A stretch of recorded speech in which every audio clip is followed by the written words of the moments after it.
Yes, kanongera mbifurize igicamunsi cyiza, igicamunsi cy'umugisha, kuri uwo twumva amasaha igicamunsi cy'umugisha, kuri uwo twumva amasaha ya nimugoroba, biraza guterwa n'ukuntu ingengabihe yawe ihagaze.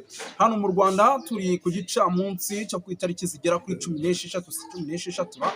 Tariki ni 16 bwana Moses, turacyari ku cyumweru rwose twifuriza abakunzi bacu icyumweru cyiza, ari nako tubifuriza weekend nziza tugarukanye amakuru adasanzwe utasanga ahandi. Yes, turagarutse rero kugira ngo tubikomuzemo ariko kandi tubive imuzingo aho tugiye kwa dusimbukira mu bice bigiye bitandukanye, tukagenda tuba-updatinga tubabwira uko situation ihagaze, ndetse tukaza kuba dukomoza ku makuru menshi agiye atandukanye arebana n'umutekano, politike na diplomasi.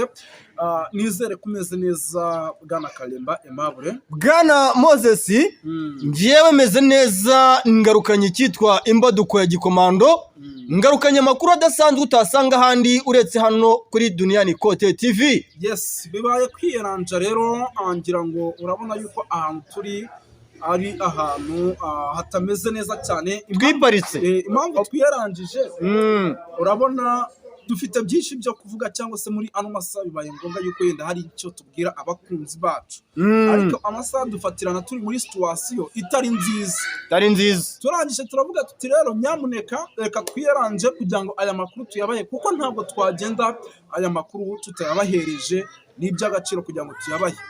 Yes, no kuvuga rero tugiye kuba dukomoza kuri byinshi bigiye bitandukanye, ngira ngo bwana Kalemba Aimable wabonye ko ikijyanye n'imyiteguro cyangwa se n'imyitozo ikomeje guhabwa imbonerakure mu gihugu cy'u Burundi ari ibintu bikomeje gufata indi ntera, ndetse ibi bikaba byanamaze gutuma bamwe mu bayobozi bagiye batandukanye by'umwihariko ku butaka bw'u Burundi bavuga yuko bashobora kuza gukora ibishoboka byose bakaguma n'ubundi bagakenera abasirikare benshi kugira ngo ibi bintu bize kubafasha bijyanye no kugira gutya kugira ngo ibintu bigende neza muri rusange.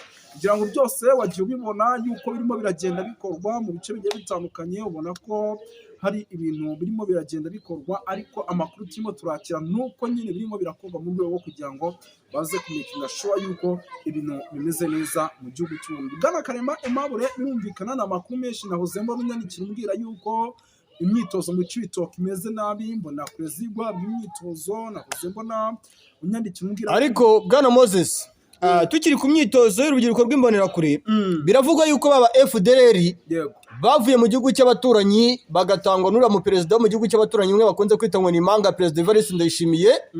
Biravugwa yuko abagera ku 19 batoranyemo abagera ku 8 bakabavanga n'urubyiruko rw'imbonerakure, bakabavanga n'icyitwa abasirikare, aribo bagiye kwifashishwa kugira ngo bongerere ubushobozi urubyiruko rw'imbonerakure kuba rwabona imbaraga zo guhangana n'umutwe wa Red Tabara n'indi mitwe itandukanye. Mu mboneza ubona bari bishobore. Nyamuneka Moses, ndakubwiza ukuri yuko ibintu bigiye gukomera, ndakubwiza ukuri yuko ibintu bigiye guhindura isura, ukurikije buryo ki imyiteguro ikomeje kugenda igenda kuri ruhande, byaba ari ku ruhande rw'igisirikare cy'u Burundi, urubyiruko rw'imbonerakure, support zitandukanye. Ni ukuvuga ngo Perezida Evariste Ndayishimiye kuri aba FDL mu 19 yari yarafashe uwuma perezida bakunze kwita ngo ni Impanga cyangwa ni inshuti y'amagara, yari yamwemereye ko azamuha amadolari miliyoni zigera kuri 7 zo gufasha bari aba FDL kubongera imbaraga. Ariko biratangazwa ndetse biremezwa yuko ayo mafaranga uwitwa Perezida Evariste Ndayishimiye yayategereje amaso agahera mu kirere. Yes, birumvikana rero nibikomeje kugenda biba, ibyo byose ni bimwe mu bintu umuntu aba ari bugende akomozaho, ngira ngo akagenda aba-updatinga,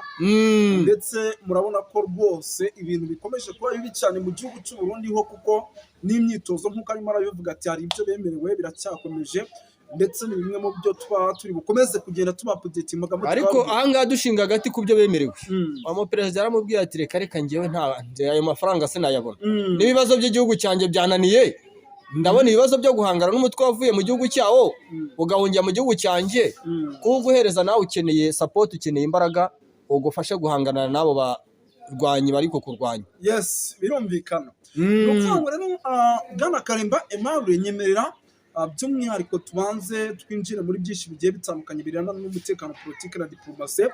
Tugaruke gato hano ku kibuga cy'indege cya Bujumbura. Ni ikibuga cy'indege kugeza magingo kirimo kiraturukaho ibikoresho byinshi birimo biraturuka muri South Africa, ndetse amakuru dufite akanemeza ko ibikoresho birimo biraza kugira ngo bifashe n'ubundi igisirikare cy'u Burundi mu bikorwa bidasanzwe byo kugomba guhangana na Red Tabara. Ibi bintu weho mu mboni zawe urabibona ute? Ese ibi bikoresho birimo biraza kuri kote y'Abarundi urabona hari ikintu biri bufashe ikintu bita Abarundi cyangwa n'ubundi biraza kuri byo kubicisha? Ahangaha ngewe Bwana Moses yongeye gusobanura ibintu cyane, mbanza gusobanura ku kintu kijyanye na politike iri gukoreshwa n'iki gihugu. Politike iri gukoreshwa muri kino gisirikare cy'u Burundi. Politike ziri gukoreshwa muri kino gisirikare cy'u Burundi harimo icyitwa amacakubiri. Amacakubiri arimo kino gisirikare cy'u Burundi ari gutuma n'ubundi biri gutegurwa, byaba ari ibikoresho baba ari abasirikare bari gutanga ndetse cyangwa bari gutegura ku ruhande rw'igisirikare cy'u Burundi, aka kanya nta musaruro biri buze gutanga kuko birasa naho igisirikare cy'u Burundi cyamaze kwicamo ibice bibiri ariko mu buryo navuga yuko buzimije cyangwa se butagaragara. Ni ukuvuga ngo politiki iri gukoreshwa mu gihugu cy'u Burundi y'amacakubiri cyane cyane ari kugaragara kandi bigaragara buri muntu wese.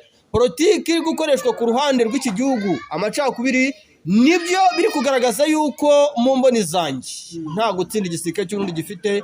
Bwana Moses mwagiye gito uraza kubona rwose yuko ubutegetsi bw'igihugu cy'u Burundi bari buze kubukuraho. Yes, birumvikana rero bikomeje kugenda biba, uretse kuba ibi bikorwa yenda by'ubugizi bwa nabi birimo biranagenda binabaho cyangwa se iki gisirikare cy'u Burundi kikagaragazwa nabi ku ruhando mpuzamahanga, hari n'ibindi bintu byinshi bikomeje kugenda bivugwa birimo intwaro nyinshi zikomeje kugenda zihabwa imbonakure ndetse izi ntwaro zigakoreshwa nabi na guverinoma.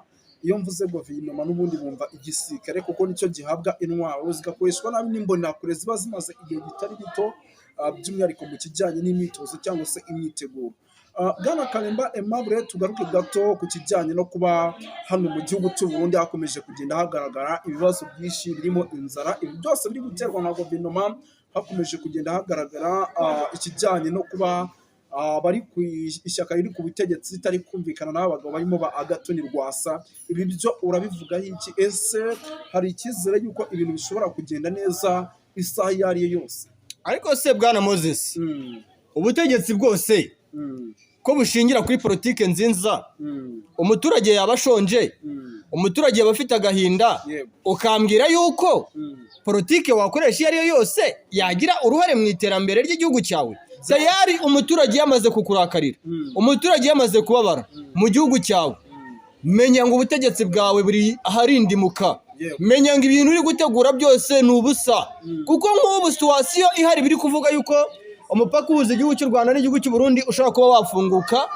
Impamvu ihari yimbitse ni uko abaturage bakomeje kuvuga bati ibirayi twaryaga, ibitoki twaryaga, ibishyimbo twaryaga, imyumbati twaryaga yavaga mu Rwanda.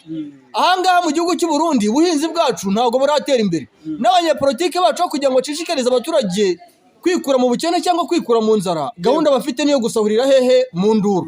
Urabona yuko ibintu bikomeye rwose mu mboni zanjye mbona, ndabona yuko ibintu bitari buze koroha. Yes, birumvikana rero ibintu ntabwo biri buze koroha. Hari imyiteguro idasanzwe nakomeje nkubwira iri mu ishyamba rya Kibira, ni ishyamba ry'u Burundi. Ni imyiteguro rero n'ubundi mbonakure irimo irakora kugira ngo imaking sure neza ko ibintu biri bugende neza mu gihugu cy'u Burundi. Ese imyiteguro y'imbonakure urabona ishobora kuza kubafasha iki mu kijyanye no kuba bakora ibyananiranye cyangwa se no kugarura amahoro n'umutekano by'umwihariko hariya Burundi? Nyamuneka ahangaha iyo ngiye kuvuga imbonerakure uba umeze nk'aho uri kumbwira FDLR. Imyiteguro idasanzwe, iyo myiteguro idasanzwe iraza kubafasha iki? Ese nta kintu ubona ishobora kubafasha? Ahangaha iyo ngiye kuvuga imbonerakure ndakuvuga ngo ubu mbwiye FDLR kuko hari icyitwa urubyiruko rw'imbonerakure rwatojwe, bamwe batojwe gukoresha zino mbunda za gakondo, zino ntwaro za gakondo, abandi batozwa zino mbunda zishanzwe zikoreshwa n'abasirikare.